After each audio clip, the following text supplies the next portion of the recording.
بالرغم من إنه ما خدش أدوار البطولة المطلقة إلا إنه فنان من العيار التقيل، وكل الجمهور بيحب تمثيله، وبيعتبر من أهم الفنانين اللي أجادوا في الأعمال الدينية. تعالوا أقول لكم حكاية طارق الدسوقي مع الجواز وسر ارتباطه برقم 12، وليه مش عارف يرجع يمثل تاني، وإزاي سمير غانم أنقذ حياته. خليكم معانا لآخر الفيديو. طارق الدسوقي سلامة اتولد في محافظة القليوبية سنة 1957.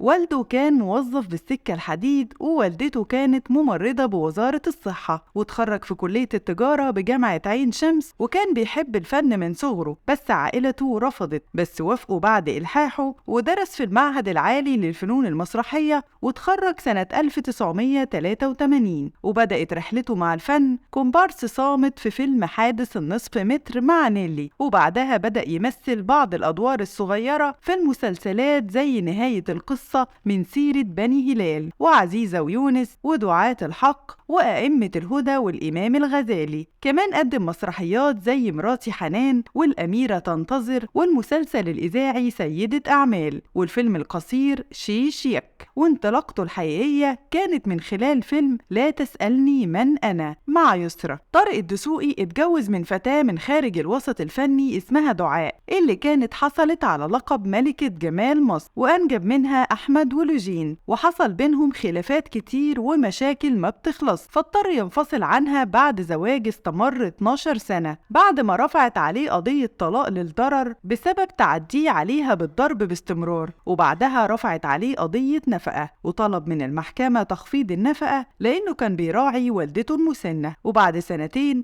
اتجوز طارق الدسوقي للمرة التانية من داليا البياع، وأنجب منها هنا ومازن، وبرضه انفصل عنها بعد زواج استمر 12 سنة، وكأنه ماضي عقد مع رقم 12. والغريب إن زوجاته الاتنين مولودين في نفس الشهر ونفس البرج. وبعد انفصاله التاني قرر إنه ما يكررش التجربة من جديد، وعلاقته كانت كويسة بزوجاته وأولاده الأربعة، وفضل عايش لوحده، وبعد عن التمثيل لفترة طويلة، وصرف كل الفلوس اللي كان شايلها للزمن، ورصيده بقى صفر، وعايش يدوب على المعاش اللي بيقبضه كل أول شهر. وفي يوم وهو بيصور حس بزغللة في عينه، وما كانش شايف قدامه، وبعد لحظات عينه بقت لونها أحمر بلون الدم. وبعدها قالوله إنه أصيب بصديد في عينه، وكان هياخد قطرة وخلاص، بس سمير غانم أقنعه إنه لازم يروح لدكتور متخصص، واداله رقم دكتور عيون معروف، وراح معاه لعيادته. وبعد الكشف قال له الطبيب إنت كنت هتتعمي لو اتأخرت شوية في الكشف، وقال له إنه أصيب بفيروس نادر. وبعدها استمر في العلاج بكرسي يومي لمدة أسبوعين لحد لما حالته اتحسنت، وفضل شايل الجميل لسمير غانم